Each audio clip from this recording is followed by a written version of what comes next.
Fact number 1. మీరు భూమిని వదిలి 15 సంవత్సరాల వయసులో లైట్ స్పీడ్తో అంతరిక్ష నౌకలో స్పేస్కి వెళ్ళి 5 సంవత్సరాలు గడిపినట్లయితే భూమిపైకి తిరిగి వచ్చినప్పుడు మీకు 20 సంవత్సరాలు ఉంటాయి. కానీ మీరు వెళ్ళినప్పుడు 15 సంవత్సరాలు ఉన్న మీ స్నేహితులందరికీ 65 ఏళ్ళు ఉంటాయి. దీనికి కారణం అంతరిక్షంలో ఎటువంటి వాతావరణం లేకపోవడం మరియు ఎటువంటి గ్రావిటేషనల్ ఫోర్స్ లేకపోవడం. Fact number 2. ఉన్నట్టుండి భూమి తిరగడం ఆగిపోతే ఏం జరుగుతుంది? భూమి సుమారు 1670 కిలోమీటర్ల వేగంతో తిరుగుతుంది.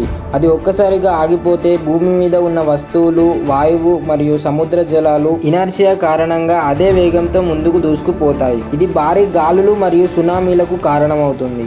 భూమి తిరగడం ఆగిపోతే ఒక్క భాగం ఇప్పటికీ సూర్యకాంతిలో ఉండి రోజురోజుకి ఉష్ణోగ్రత పెరిగి వేడిగా మారుతుంది. మరొక భాగం శాశ్వత చీకటిలో ఉండి చాలా చల్లగా మారుతుంది. ఇంకా జీవులను మరియు పర్యావరణాన్ని పూర్తిగా నాశనం చేస్తుంది. అయితే భూమి తిరగడం ఆగిపోవడం అనేది అసాధ్యమైన విషయం, ఎందుకంటే తిరగడాన్ని ఆపే శక్తి అంత సులభంగా ఉండదు. Fact number 3. ప్రపంచంలోనే అతిపెద్ద ఓడ. దీని రిపేర్ ఖర్చే 21,200 కోట్లు.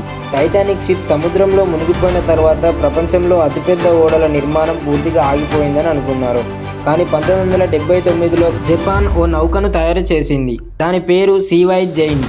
సీవైజ్ జెయింట్ అనేది ప్రపంచంలోనే అతిపెద్ద షిప్. దీనిని 1974-79 మధ్య జపాన్ కంపెనీ సుమిటోమియో హెవీ ఇండస్ట్రీస్ తయారు చేసింది. ఈ నౌక పొడవు టైటానిక్ షిప్ కంటే 2 రెట్లు ఎక్కువ.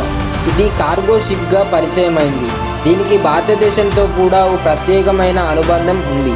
సీవైజ్ జెయింట్ నౌకను గ్రీకు వ్యాపారవేత్త కోసం జపాన్ దేశంలో ఉప్పామా షిప్యార్డ్లో నిర్మించడం ప్రారంభించారు.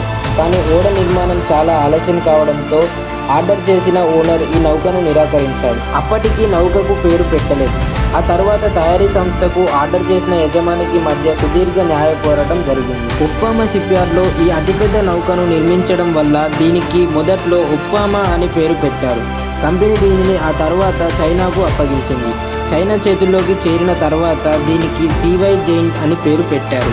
ఈ నౌకను అప్పట్లో పెట్రోల్, డీజిల్ వంటి ముడి చమురు రవాణా చేయడానికి ప్రధానంగా ఉపయోగించేవారు. 1988లో సీవైజ్ జెయింట్ నౌక ఇరాన్ నుంచి చమురు తీసుకొని బయలుదేరి ఇరాక్ ద్వీపంలో ఆగింది. ఇప్పటి ఇరాక్ అధ్యక్షుడు సద్దాం హుస్సేన్ వైమానిక దళం ఈ నౌకపై దాడి చేసింది.